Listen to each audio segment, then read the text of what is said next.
To civil service simplifier. Kerala education department പൊതുവിദ്യാലയങ്ങളിൽ പഠിപ്പിക്കുന്ന ടീച്ചേഴ്സിനെതിരെ കർശന നടപടിയെടുക്കുമെന്നാണ് അറിയിച്ചിട്ടുള്ളത്. നമുക്ക് വീഡിയോയിലേക്ക് പോകാം. നമുക്കറിയാവുന്ന ഒരു കാര്യമാണ് ഇപ്പോൾ അടുത്തായിട്ട് ക്വസ്റ്റ്യൻ പേപ്പർ ലീക്കേജിനെ കുറിച്ചിട്ട്.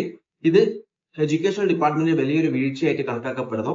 അതുകൊണ്ട് തന്നെ ഈ കേസ് അന്വേഷിച്ചുകൊണ്ടിരിക്കുന്നത് കേരള പോലീസും സൈബർ ഡിപ്പാർട്ട്മെന്റും അതുപോലെ എഡ്യൂക്കേഷൻ ഡിപ്പാർട്ട്മെന്റും ജോയിൻ ചെയ്തിട്ടാണ് ഇതിന് കർശനമായിട്ടുള്ള നടപടി എടുക്കുമെന്നാണ് അറിയിച്ചിട്ടുള്ളത്.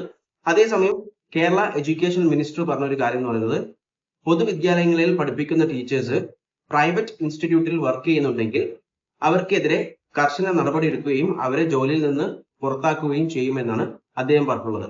അതിനുള്ള കാരണം അദ്ദേഹം പറഞ്ഞിട്ടുള്ളത്, ഈ ലീക്കേജ് നടന്നിട്ടുള്ളത് ഓൺലൈൻ പ്രൈവറ്റ് ഇൻസ്റ്റിറ്റ്യൂട്ടിൽ നിന്നാണ് ഈ ഒരു ലീക്കേജ് നടന്നിട്ടുള്ളത്, ക്വസ്റ്റ്യൻ പേപ്പർ ലീക്കേജ് ആയിട്ടുള്ളത്. അതിന് കാരണം എന്ന് പറയുന്നത്, പൊതുവിദ്യാലയങ്ങളിൽ പഠിപ്പിക്കുന്ന ടീച്ചേഴ്സ് അവിടെ ഓരോ ഇൻസ്റ്റിറ്റ്യൂട്ടിൽ പ്രൈവറ്റ് ഇൻസ്റ്റിറ്റ്യൂട്ടിൽ വർക്ക് ചെയ്യുന്നത് കൊണ്ടാണെന്നാണ് കണ്ടെത്തിയിട്ടുള്ളത്.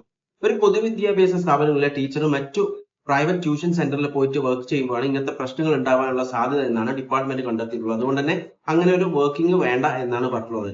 ഇതിനെ നിരീക്ഷിക്കാൻ വേണ്ടിയിട്ട് PTA തീരുമാനിച്ചിട്ടുള്ളത്. അതായത് പബ്ലിക് സ്കൂളിലെ PT എന്ത് ചെയ്യണം, അവരുടെ ടീച്ചേഴ്സ് വേറെ പബ്ലിക് ട്യൂഷൻ സെന്ററിലോ മറ്റോ വർക്ക് ചെയ്യുന്നുണ്ടോ എന്ന് അറിഞ്ഞിട്ട് അതിനുശേഷം അത് ചെയ്യുന്നുണ്ടെങ്കിൽ അത് ഡിപ്പാർട്ട്മെന്റിനെ അറിയിക്കണം എന്നാണ് പറഞ്ഞിട്ടുള്ളത്.